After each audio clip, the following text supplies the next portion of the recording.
Hi, I'm Dr. Gemma, and welcome back to Cognitive, the Knitting Psychology podcast. Cheerfully and somewhat irregularly in business since 2008. Segments today may include what's on my hooks, needles, and spindles, a strategy, something I really like, put a lid on it, oh shoot, and blather.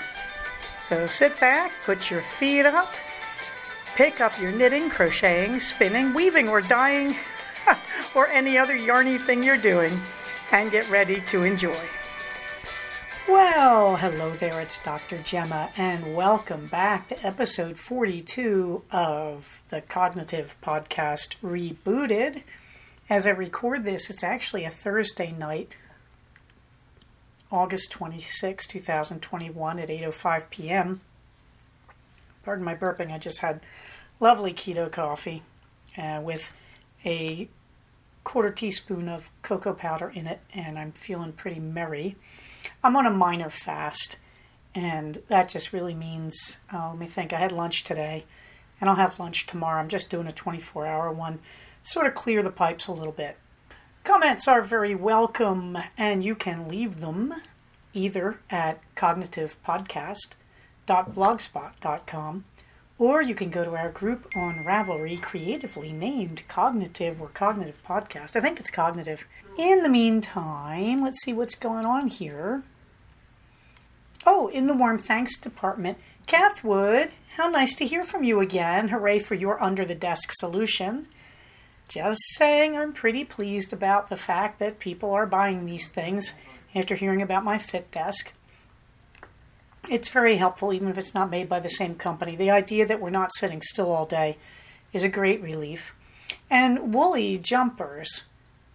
Whoa, you gave me credit for a thought experiment in which Buddhism meets COVID. Wow. I didn't know I was that good, woolly jumpers. Thank you. I appreciated those comments. And please feel free to add your own comments. But thank you. It's really nice to hear from you both, to be honest.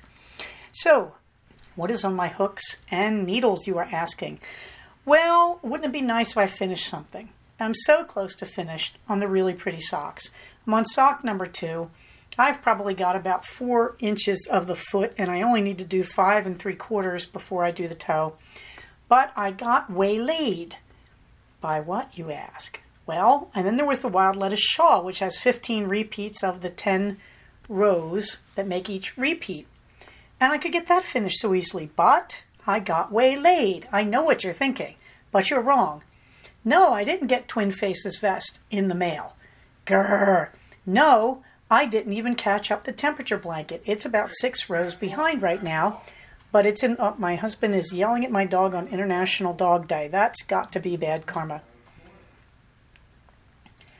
What was I saying? Oh, yes, I did not bring the temperature blanket up to date. It's about 6 rows behind. We were having a week in the 70s last week. I even put a picture of it up so you could see, because it was so unbelievable that we actually had an evening in the 50s. Now, you have to understand, I've just had caffeine and I'm talking really fast. But apart from that, we're in the middle of the desert. This time last year, I looked it up, temperatures were in the hundreds. Well, not this time, kids. We were in the 70s. It was really fun to dip into the canary yellow again. As I record this today, we're in the 90s. So, another project, I must bring the blanket up to date. So you ask yourself, well, Gemma, what have you been doing all week? Why, I started a new sweater. Okay, look, I cracked, okay? I cracked under the strain. Twin Face isn't sending the vest back. I can't get inspired to do the beautiful shawl that I've already got on the needles, the wild lettuce. The really pretty socks, I know, will be traveling with me next week if they're not finished. If they are finished, I'll have new sock yarn, because you always travel with socks. It's just more sense. However, I broke down. There was all this hand-spun yarn sitting on my blanket chest, and I said, oh Lord, I need to use that. Looked at it, blinked, and said, good heavens, it's all worsted weight. Or, maybe Aran. Anyway, I started putting arrangements together, and I landed on one I liked. And it took some thinking. For one thing, I had this insanely beautiful yak merino that I had filed away because it was a 2-ply. And I looked at it and said, that's too bad. That would be beautiful. And then thought, of course it would. Why don't I just hold 2 strands together or ply 2 strands together? So I looked at that and said, okay, there's the top. I would like that color next to my face. I want the body to be this beautiful soft oatmeal gray, which is a merino silk. So what to do to flesh it out, to have enough yarn to get 11 or 1200 yards? And then I thought, well, there's that beautiful alpaca that I just spun and plied. And I plied it against a gradient that was, I believe, silk. And I said, that's a little lightweight, but that might be okay. Might be close enough to worsted.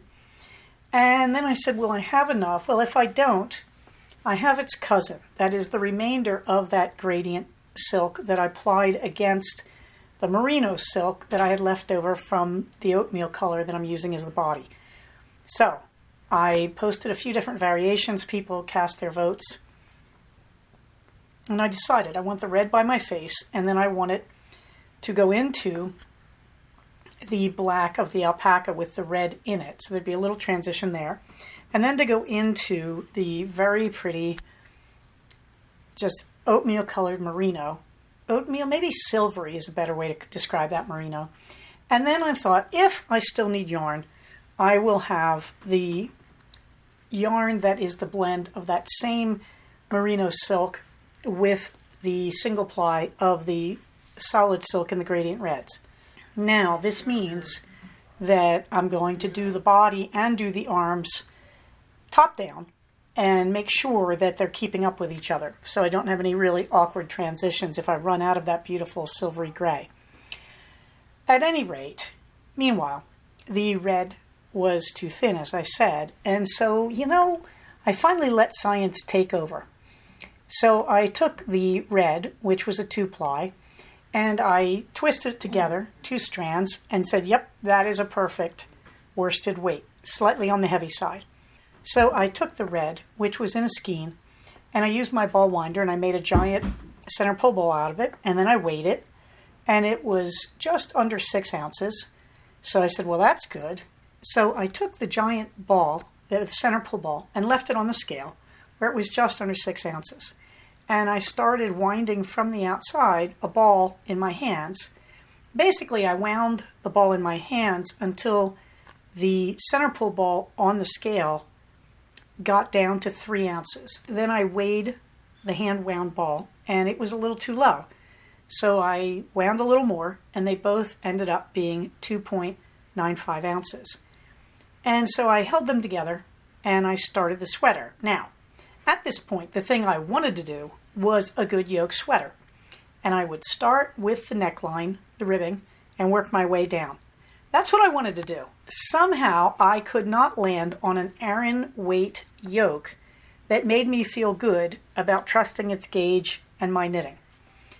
I don't really know what possessed me. I started a brick instead. Now, the brick has, in the back, a fitted neckline. So it has a back that you knit side to side until you reach where you would join under the neck ribbing in the front.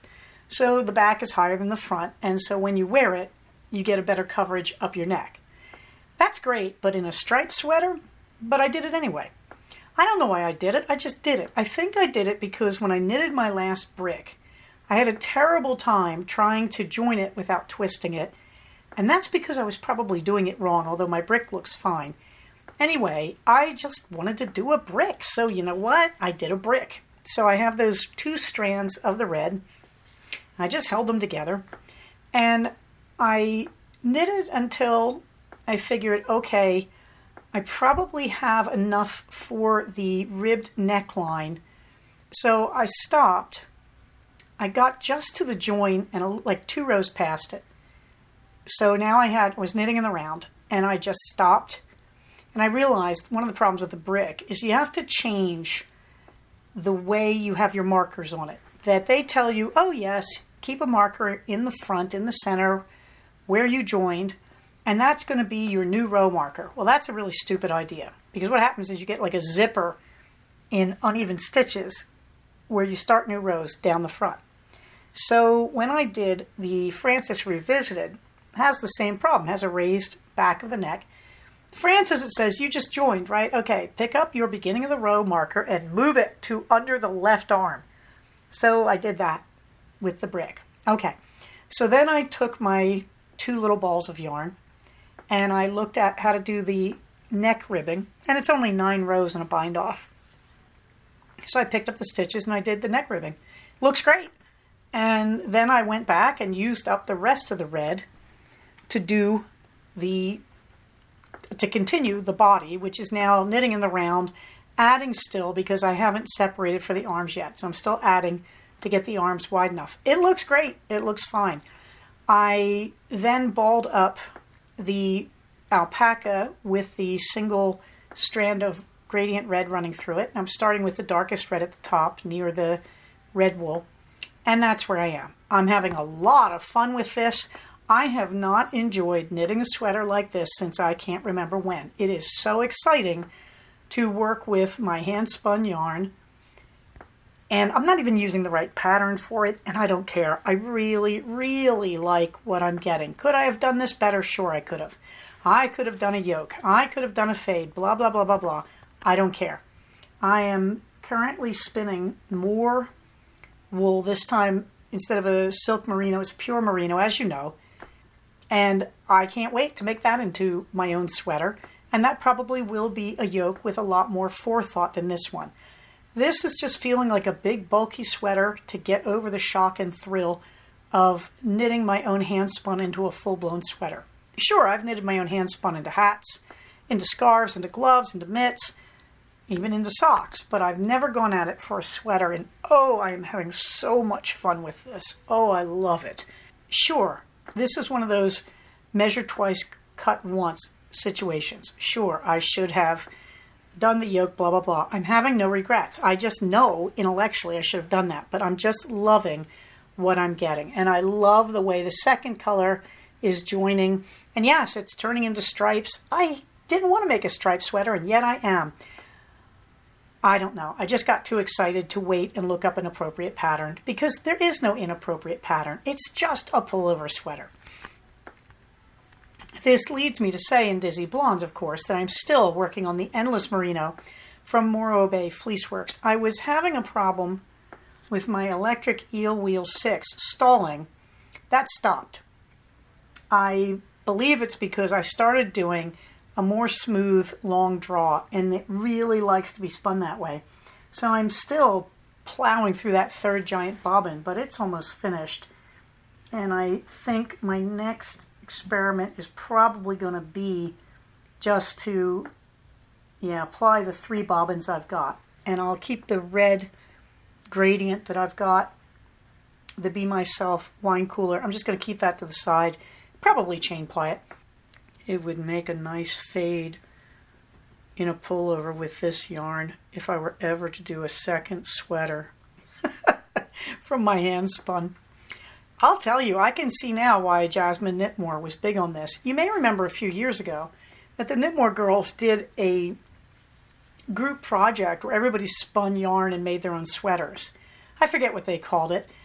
It might have been the inception of Project Sweater Chest. I'm not sure.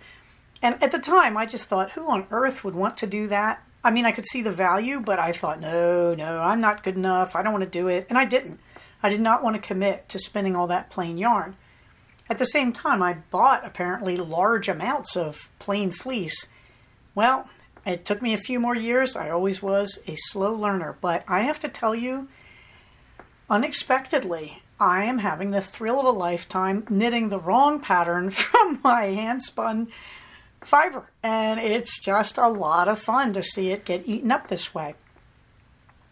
Okay, meanwhile, I want to say we're all still sending love to Lisa Souza. Her studio and home are up near the fires in Northern California, really more like East Central California.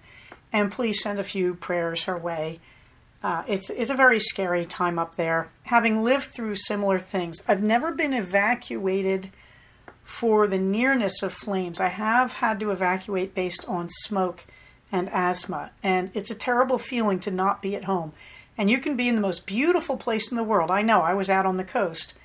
And you just feel terrible because you know that there's stuff out of your control happening at your beautiful home. So, Lisa and Rod, we're all saying prayers and have our fingers crossed. Okay, a strategy. Meditation. Now, you had to know, I have talked about meditation a lot, I think, on my podcast. And it just keeps coming back like mindfulness because it never goes away. It's so critical in mental health. And the older I get, the more I see the value. However, as I have said before, Americans have no idea how to meditate. And I know, I was one of them. I got a book on meditation back in about 95.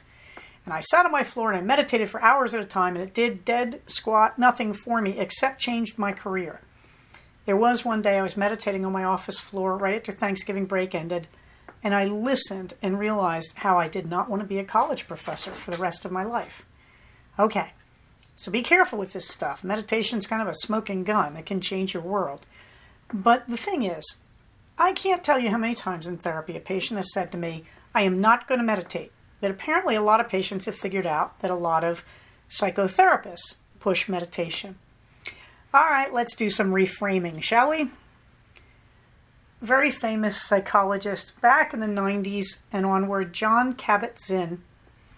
This is the guy who began to really push meditation in psychotherapy, started holding workshops for the wealthy and for psychotherapists who could afford to go to expensive locations about meditation.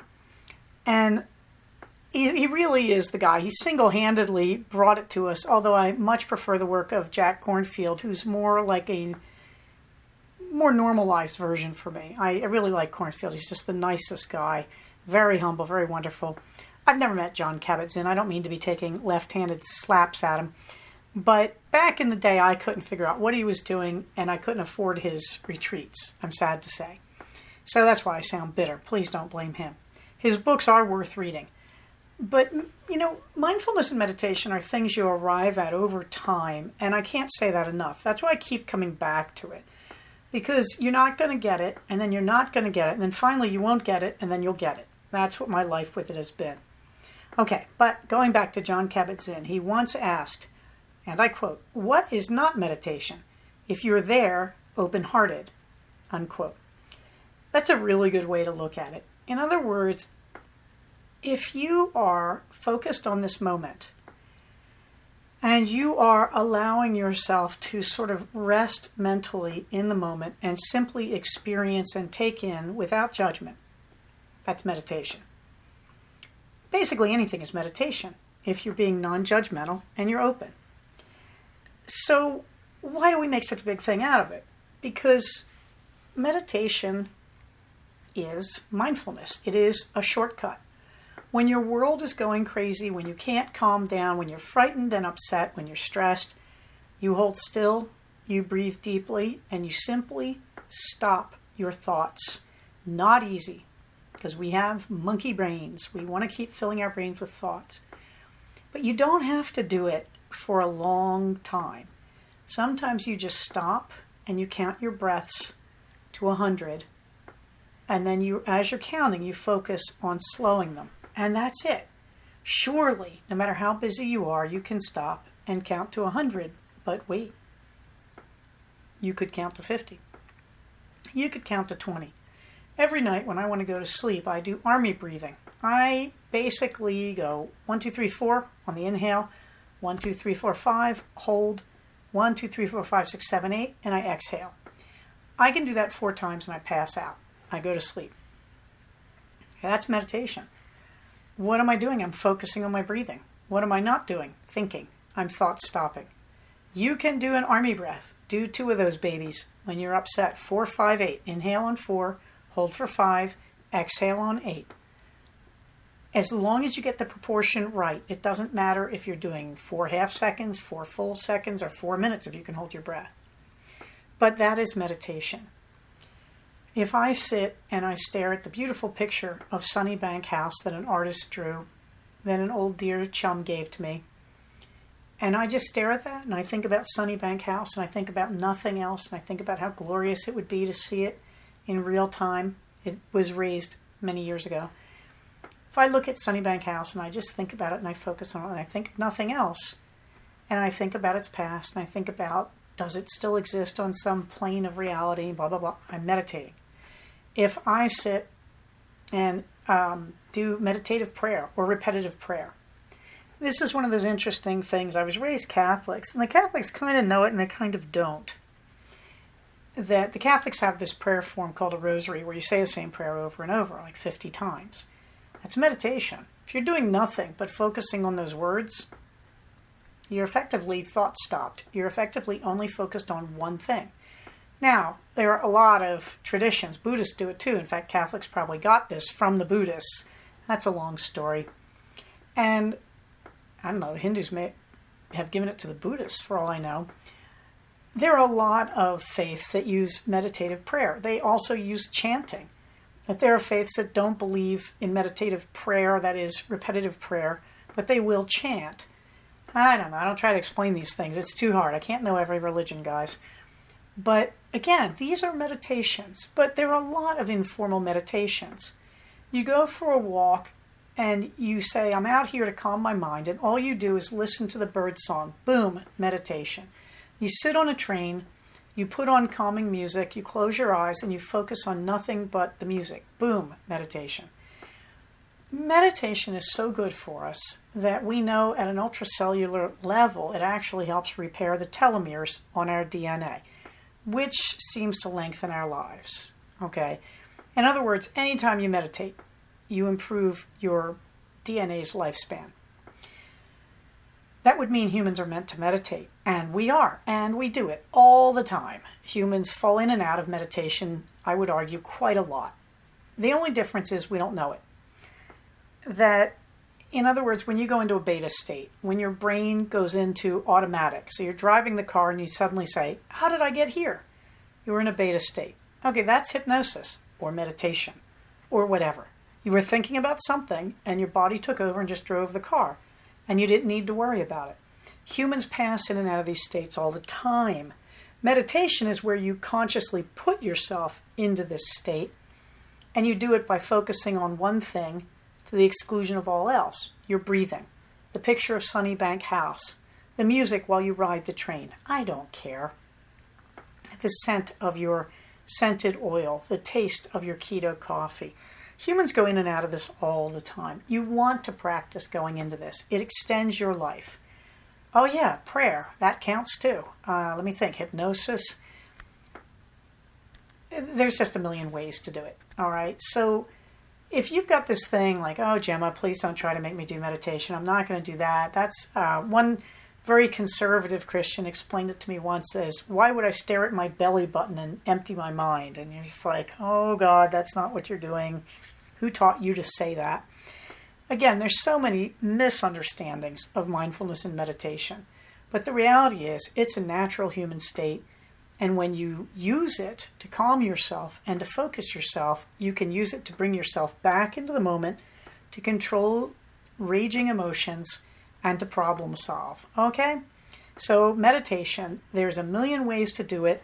It's the shortcut to mindfulness. If you need to get yourself focused and mindful and bring yourself into this moment, try any of the million ways of meditation. And as Kabat-Zinn says, if you stay in this moment, and you don't judge, and you simply allow yourself to experience, you're meditating, whether you do it for 10 seconds or 10 hours. Put a lid on it well. I believe the Stanford Keto Boot Camp continues on Instagram with LCHF_Italian. And I was so inspired. I was standing in the kitchen last Sunday morning, feeling like there was nothing to eat, and then thought, aha, surely there is. I can cook. And then I realized I was staring at my little mini waffle maker, and I said, chaffles. Now, chaffle is from cheese waffle. It is the keto waffle replacement, and it's wonderful. The basic chaffle, 1 egg, you beat it with a fork, and you add half a cup of shredded mozzarella. Stick that baby in your waffle iron, you're good. But wait, you could add powdered or ground garlic to make it savory. You could add different types of cheese. Or skip the garlic. You could add any other spices you like. You could add curry spices. Oh, yes, you could. Even a little curry powder. Put yogurt on top of that. Wonderful. Or you could make it sweet, and that's what I did. I was standing there staring at the waffle iron, or in my case, the chaffle iron. It's a little mini thing. The basic recipe, if you have a normal sized waffle iron, you get one big waffle out of it. But with the little chaffle, you get like 2 and a fraction. Okay, now, I was standing there and realized behind it, I had some beautiful guittared red cocoa powder. Said, time for the chocolate chaffle. The chocolate chaffle is so easy to make, I could weep. The recipe is on the show notes, and as I sit here, I can't read it. Let me see if I can read it now. It is 1 egg, 1 ounce of cream cheese, 2 tablespoons almond flour, 1 tablespoon unsweetened cocoa powder, 2 teaspoons monk fruit or stevia. I used Swerve, that worked just fine, and 1 teaspoon vanilla. And I have to say, with the vanilla extract, I went a little heavy on that because I happen to like it. Okay, beat the egg, mix the rest in. I actually used a little hand mixer, made it easier with the cream cheese. Mix it all together till it's nice and amorphous, and then scrape it into your waffle iron and let the waffle iron cook it. That amount made me 2 mini chaffles. I figured, okay, 2 eggs is breakfast, so I made 4 mini chaffles. And then I made myself a lovely cup of steaming hot cinnamon orange tea. And as I ate my chocolate chaffles, I don't have the whipped cream, but yes, I did whip some cream as long as I had that hand mixer out. So chocolate chaffles with whipped cream, you could put, I don't know, a high cacao chocolate bar without sugar in it. You know, you could shave that on. I don't care. Put a little cinnamon on it, put a little nutmeg, who cares? At any rate, you can spice it, is what I'm saying. But I just made chocolate chaffles with whipped cream on them and had hot cinnamon orange tea with it, as it reflected on all the people who've told me they can't do keto because it is too restrictive and there's no fun food. Yeah, right on. So there's a lovely picture of my tea and chocolate chaffles, and I must say they're looking very beautiful. And if I were you, and you like this idea, I would go on Pinterest, and I would look up chaffle. C as in cat, H-A, F as in Frank, F as in Frank, L-E. And I would go look them up. There's a million of them. They're easy, fast to make. I wouldn't bother with regular flour. I would use coconut or almond flour. I happen to prefer the almond flour because it's fewer carbs. And it's wonderful, and they're very filling and very tasty. Shoot, you can see my Fit Desk mileage for last week. I believe I did about 8.5. No, just really about 8 miles. But I did a lot of rock climbing. Oh, Lord, I did a lot of rock climbing. And I rock climbed in the gym, the climbing gym, until I was exhausted and got calluses on both hands. You can see the calluses. However, I have a picture, so you can count my calluses. The bad news was I shouldn't have gotten them. What I did was I got my chalk bag that I ordered, that I told you about in a previous episode. And the chalk bag, I went into the gym and I said, can you sell me chalk? And they sold me this idiotic thing. It's like a gym sock with a closure on it, a toggle closure, that they stuffed with chalk. And they said, here, now you just rub your hands on this. You know, and I said, can I put that in my chalk bag? They said, sure, but you won't have chalk all over the place. Stupid idea. What happened was I rubbed my hands all over it, but it didn't put out enough chalk. My hands got really raw and got calluses. So finally, after one frustrating hour of trying to work with this, and I got something like 6 calluses in that hour, I opened the little sock and I poured the chalk into my chalk bag, which filled it quite nicely, and I threw out the stupid sock. So much for that. So now I have a proper chalk bag, and it's been working, but you can see the calluses when I didn't. Moral of story, no matter how much of a beginner you are climbing rock walls, for heaven's sake, use chalk. The next nice thing, there's 2 trails at the beginner level on an auto belay wall, the beginner level, is 5.5, it's called. And as the numbers get larger, 5.7, 5.9, it gets harder. So we have 2 trails in our gym that they pretty much leave alone that are both 5.5. The first trail over on the far rope, the 7 rope, it's really easy. And I think they mean it for little kids so that kids can climb. Yep, that's the first one I topped out on. The second one is harder. I have trouble reaching some of the rocks, some of the handholds especially. And I don't know if that's that I don't know what I'm doing, or I'm not working hard enough, or they just don't think of a 5-foot, 5-inch person climbing it. I don't know. I've certainly seen a number of people my height struggling with it, even though they seem to do more advanced walls. Anyway, so I've been working on getting used to climbing that one. I still find it challenging. I find it a little anxiety-provoking. And so you can see the picture of the first time I reached the top on that. I'm not on the wall. I'm at the bottom taking the picture. But I did want to memorialize that I had reached the top of the second 5.5 over at rope 1. It is still a challenge. I've now reached the top several times, and I try to make a point now when I go to the gym. I start by climbing the easy one for confidence, and I climb it up to the top. And then I go over and I climb the harder easy one on rope 1, and I try to get to the top. And it's still anxiety-provoking, but I think it's important to keep struggling with it because I'm on a belay rope, right? If I fall, I'm just going to get caught by the rope. I'm not going to fall to the ground. And I can do it. I know I can do it. And now what I'm working with is my own anxiety, and I want to do that. I really want to build confidence and cope with my own anxiety. However, I've now started looking at the 5.6 climbs.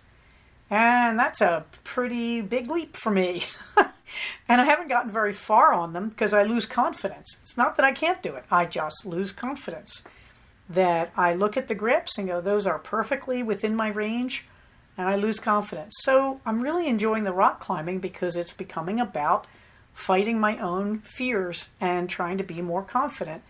It's nice to have that kind of challenge at this phase in my life. So there you go. Tonight, it says I reached here and I circled it, and you can see the belaying machine that I was hanging on. By the way, in that picture, there is a strange woman at the bottom. She's not at the very bottom. She's actually about, her butt is probably about 4 or 5 feet in the air. Her head is probably about 8 feet in the air. She is not that low. But anyway, that's not me. Finally, I went into the bathroom one night and I looked at my arms and I said, I really should do a before and after type of picture. So there is a picture of me showing off my guns, and you can see my biceps looking pretty good. You know, I'm doing a bicep curl there. Tricep is the flabbiness of my age. But to be honest, my bis and my tris are doing really well. What I'm having problems with now is the muscle on my forearm that rides just in front of the elbow and on sort of the top of the arm. That's the one that's hurting me on both arms. The nice thing, last week that one was spasming so hard on my left arm. I would climb and I would literally see it bunch into knots. And I put bruises on my left arm because I was digging into it with my knuckles so hard to relieve the knotting. Now both arms hurt equally, but there's no more left arm spasm. So I'm trying to develop my arms. And I have my before picture there. It's not too bad, really, for someone who's pushing 61. But I'm pretty happy about it. So the rock climbing is going very well and is still in process. And I'm looking forward to possibly doing it next week in Northern California. We'll see how that goes. On to the fluffy books. I finished Bait and Witch. And I bought the second book in that series, which may have arrived. I pre-ordered it. It's cute. It's actually pretty good. It's a brand new series. I have no idea. Angela Sanders is the author. The link is in the show notes, of course. I don't know her as a writer, but it's pretty good. Bait and Witch was pretty good. It got a little tangly at the end. I don't know what her experience is writing these things, but I enjoyed it. I started A Lady's Guide to Mischief and Murder by Diane Freeman. Now, A few notes here. This is the second in the Lady Harley series, and these are supposed to be frothy and lighthearted. Actually, they're kind of annoying at times, because one of the things that happens is all the characters talk like 21st century people wearing Victorian clothes. Sometimes I really like it. Sometimes it really annoys me that they're awfully progressive for a bunch of Victorians in the upper classes of Britain and America. The author is Diane with 2 N's Freeman. And I think she means them to be frothy and giggly. No, but they're okay. They're not great. I am listening to the 3rd book in the series, and I don't remember its name. I'll let you know when I remember it. But I'm reading A Lady's Guide to Mischief and Murder, and it's okay. It's okay. I wouldn't rave about these, but the other thing you should know, there is a book called A Lady's Guide to Mischief and Mayhem, and that is a different author in her series about the Victorian upper class. It seems to have higher ratings than the Lady Harley series. And we'll see if I get there. Something I really like, Rip Skirts Hawaii, or just Rip Skirts. This was one of those ads on Instagram that I should have ignored late at night, and I'm glad I didn't. Rip Skirts, what they've done is they take a waterproof fabric that breathes. It does not wick moisture, I don't believe. It repels it, but it's not like wearing a raincoat. It's a very nice light fabric. And they took it and they cut it in 3 different lengths. There is a just above the knee, a just below the knee, and down to your feet lengths. And at the waistband, they put good old-fashioned Velcro. And their idea originally was, when you go to the beach, you carry one of these. It folds up really tiny. And when you get out of the water, you can wrap it around your wet bathing suit bottom, and you'll look good. And if you want to go into a cafe or something, your bathing suit bottom is under it, but you have this really nice skirt, and you can just put on your sandals and go someplace without changing out of your bathing suit, and you look okay. From there, they realized you can actually use this to change your clothes in public if you must.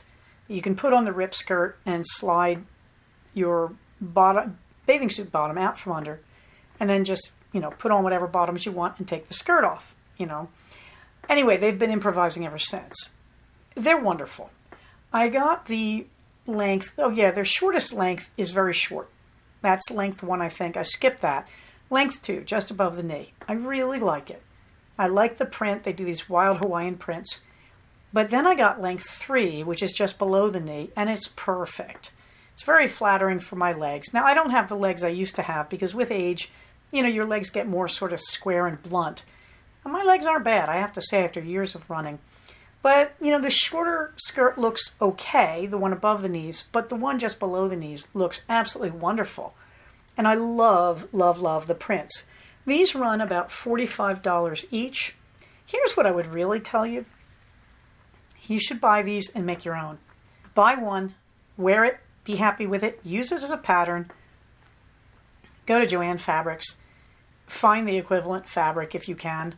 Order it online if you can. There may be a fabric store online that has a water repellent fabric. I don't care. This is such an easy pattern. This really is. That you just need to make a waistband and a straight skirt. And God knows, there's probably a million simplicity patterns. But instead of putting hook and eye or zipper or buttons, you just put Velcro, for heaven's sake. You could probably create this pattern out of your head if you wanted to.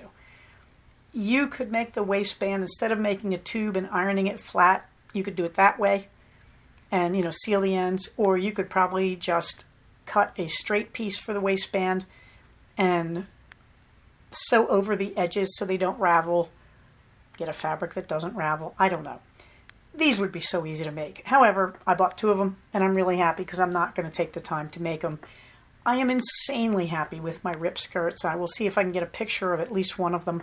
They look great with just a t-shirt over them. And I have been using them to go to the gym, the climbing gym. And here's what I do.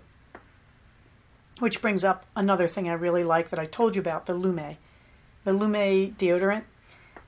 Lume makes Now, damp towelettes soaked in deodorant and water. You get this little package. They're like a Kleenex package, except it reseals.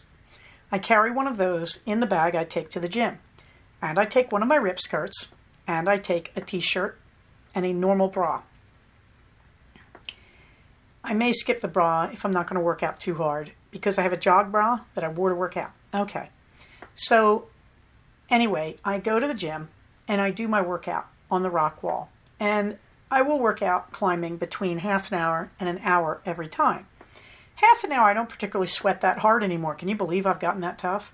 In an hour, I'm going to be covered with sweat by the time I finish. Hence the chalk on my hands. So, here's what you do. You go into the restroom, you lock the door, and you strip down and you rub yourself everywhere with those beautiful Lume deodorant towelettes. And then you redress in, just some underwear, a rip skirt, a regular bra, and a t-shirt. It's so easy and portable to carry all this stuff. It's way simple. It fits in a small, basically, tote bag with my other stuff, like my little bandy-legged camera tripod and my cell phone. This doesn't take anything, and it's so effective. And when you're really hot, the rip skirt feels wonderful. It's very cool to wear. Now, of course, in a gym, if I want to keep my gym shorts on, I take the longer rip skirt, and I don't even have to carry underwear. I can just use my gym shorts. If I haven't sweated too hard, I may keep on my running bra and just put a t-shirt over it. The key factor here is the rip skirt, the t-shirt, and the Lume towelettes. I cannot tell you how happy I have been doing this. I will literally go from the gym to dinner with my husband in a reasonable restaurant, and I smell okay. And I'm not sweaty, I'm cool, and I'm comfortable, and I look kind of cool. I look California casual, So something I really like this week, rip skirts. And go look at their website. You could probably work out the pattern for yourself if you're any kind of seamstress. It wouldn't be hard. I think the real trick is learning how to apply the Velcro in the right places, and also figuring out the fabric that you want to use. Okay, on to the blather. Oh, I'm zooming right along. I just had coffee, as I said, so I can tell I'm caffeinated, but thank you for your patience. I still haven't played the Black Brim game. Still waiting for it to be played. The boys won't. However, I may force it on my birthday. Then they kind of have to. Meanwhile, I was at our local restaurant here in beautiful sunny Acton by myself to have a quiet salad. I love our local restaurant. We really only have, I think, 2. Well, maybe 3. But I think of only one that's very easily accessible from our home. I'm sitting there, so help me. People at the next table started talking about taking sheep wormer, ivermectin, for COVID-19. Unbelievable. Have you ever seen a sheep that's taken ivermectin? Well, I have. Actually, I've seen cattle, not sheep. How do you find them? Well, they're the ones with the pile of liquid waste around them. Ivermectin is a wormer. It's a hardcore wormer, and it cleans them out.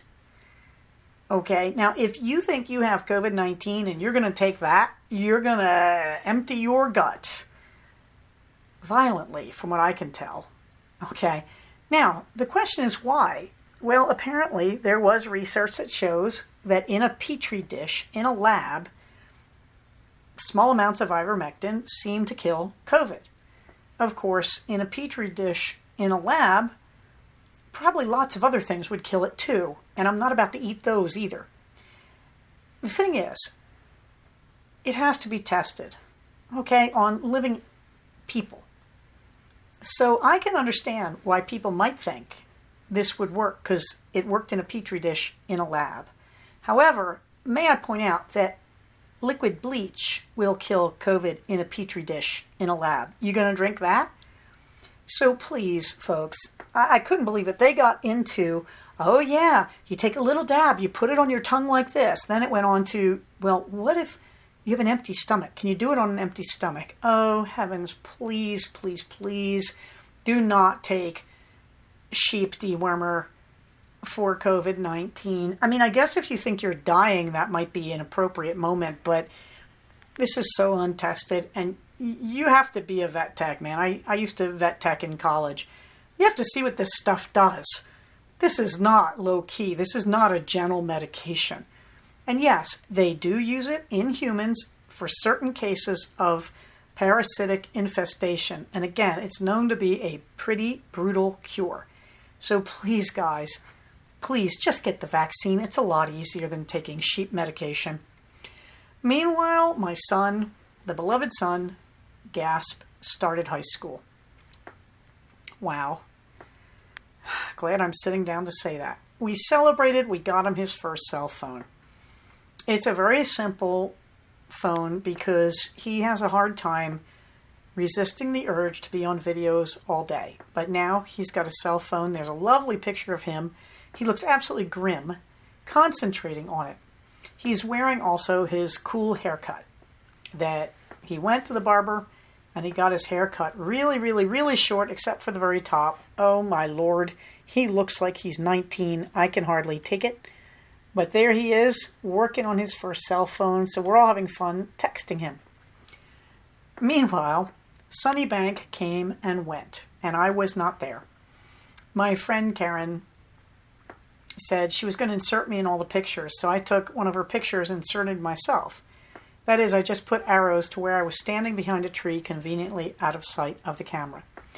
Sunnybank went off pretty well from what I can tell. It was a bit sad.